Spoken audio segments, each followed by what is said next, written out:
its way to the Supreme Court. Okay, what's up, YouTube? Making this video real quick just to show something. This video just came out today, a few hours ago, and it talks about Edward Snowden and Alan Greenwald. I think it's Alan Greenwald. But it literally talks about what they're doing with our data, and the NSA is stealing our data, and they literally specifically use VoIP as an example of the NSA paying these companies for conversations, VoIP conversations and shit like that. So I'm gonna play this real quick, like 3 minutes of it, and this kind of goes against everything Nerve Gorilla says, but I'm just gonna let's watch it here. For the growth of a new industry worldwide, offering a wide range of attractive products and services. As the web became popular, communication soon became a tool for massive spying, part of a surveillance industrial complex.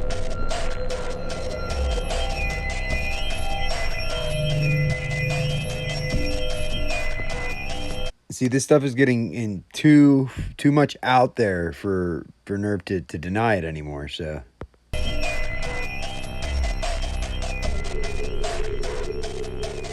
The vast super-secret National Security Agency took to the internet like a fish takes to water. There is an often invisible but deep connection between a high-tech government intelligence service and the corporate world, as well as tensions between the companies, their customers, and the government. It works on many levels. First, the intelligence agency works with thousands of businesses who offer services and provide contractors. Some of the big ones are on an NSA advisory panel, and others are deeply complicit with its global spying and surveillance mission. Sorry, I don't know if you can hear that. I'm eating a peach, so I apologize if you can hear my chewing. At the same time that many are criticizing government spying, customers are pressuring their phone and internet companies, accusing them of violating their privacy. Here's one case documented in this chart shown in a lawsuit proving that AT&T set up a special room to intercept calls the government wanted to spy on. All of this collusion upsets the CEO of another tech company, Roy Singham of ThoughtWorks. Now, what do you think? You think Nerve Gorilla works for one of these companies? The sad part about this is it's really something that has undermined commerce, it's undermined privacy, it's undermined security. It is so hypocritical what these companies and governments have done to something that could have been so revolutionary, so important to human race, this globalization of an internet economy. And it's been destroyed, quite frankly, by this collaboration. The NSA is proud of its partnerships with many companies, as these documents released by Edward Snowden makes clear. The agency has made deals with corporations to provide data in exchange for information on threats against their operations, as these formerly secret documents show. This relationship is documented in journalist Glenn Greenwald's book, No Okay, I said Alan Greenwald. It's Glenn Greenwald. My bad. Place to Hide. This leaked graphic refers to what NSA calls strategic partnerships, 80 major global corporations in all, including well-known computer, telephone, and internet companies. This graphic outlines the specific targets of NSA collection. Now, I want you to pay close attention. You see this one right here? See that one right there? Right there. See that? And what does Nerve say? There's nothing to worry about VoIP, but he really wants a bunch of targets to get in voice. Now, targets are somebody that supposedly the government is targeting. They would want their conversations, right? They would pay money for it, wouldn't they? And these are examples of what they want in the conversations that they're allowed to get without your knowledge or anything. And they're working with these companies to get these things, unbeknownst to the target or the person that they have no idea that these companies are doing this.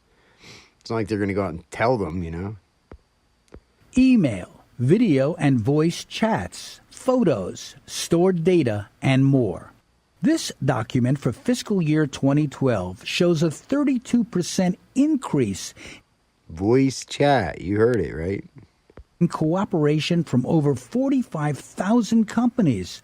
The agency reports a strong growth in data from Google, up 63%, Facebook, up 131%, and Skype, up 248%.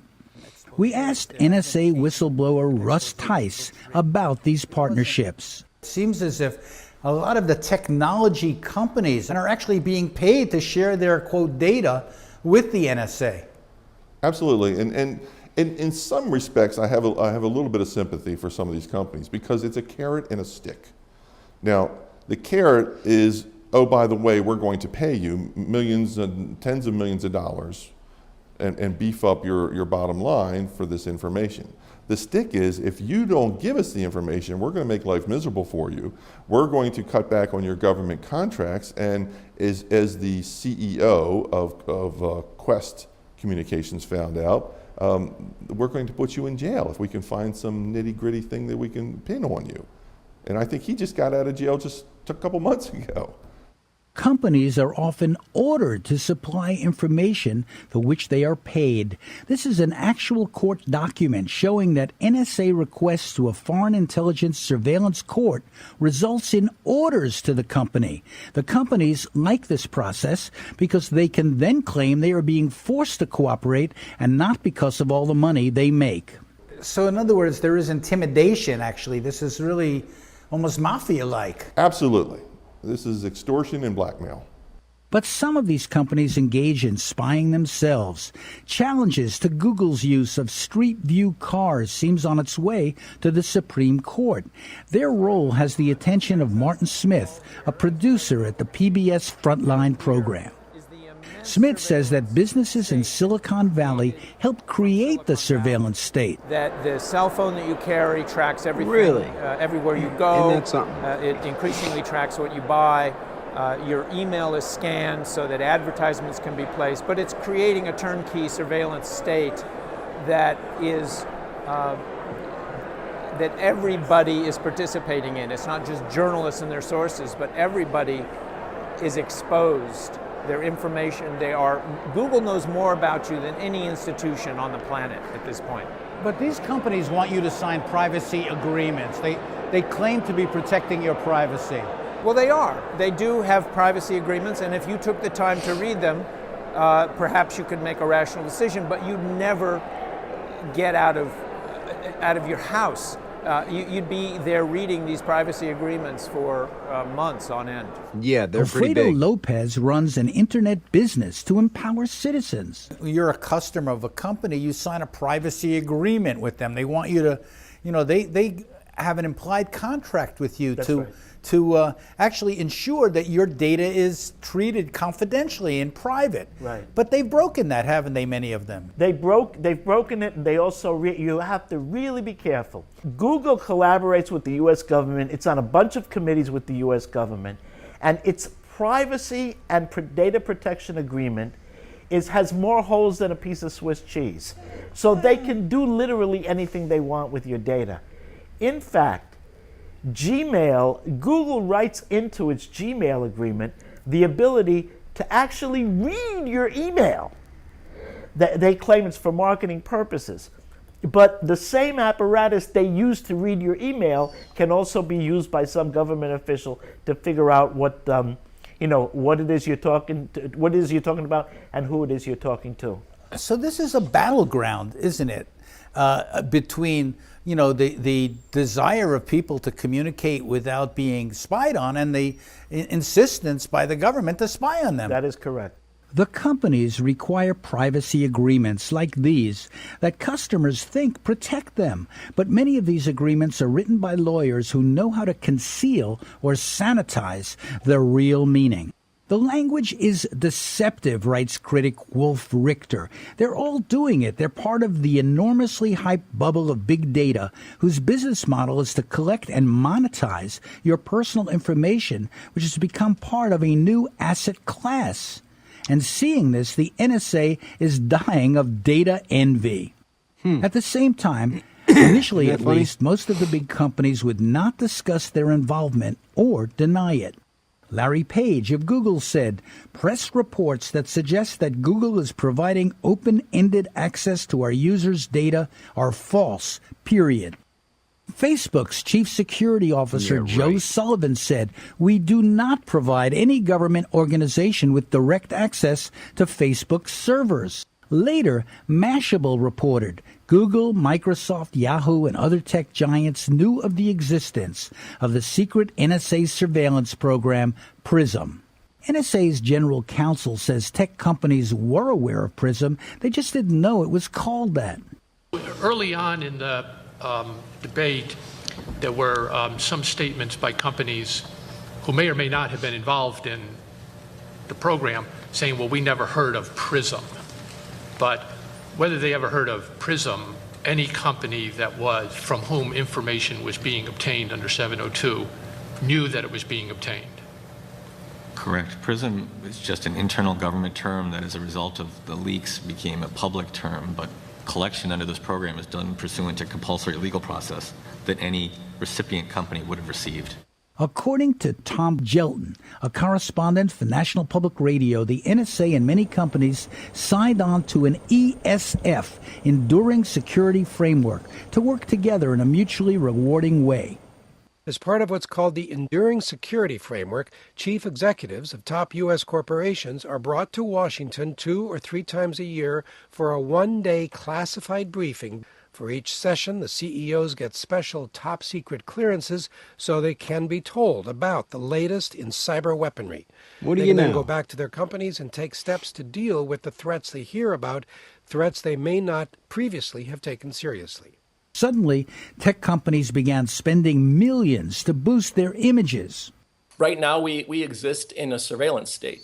I have no doubt in my own mind that we have, the corporate players and the government spies have put in place a mechanism where they can monitor almost everything at real time, and to assume that our secret policies, which are judged by courts that are secret, and issue mandates that are secret, to believe that this secret mechanism will safeguard us from devolving into a police state, I think is really the height of recklessness.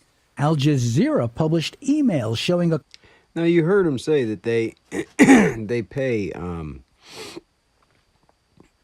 they pay billions of dollars to have these complex campaigns, to boost their image and everything. Wouldn't they pay people to go online and say that it isn't happening? It isn't happening. These, phones are built Ford tough, right? And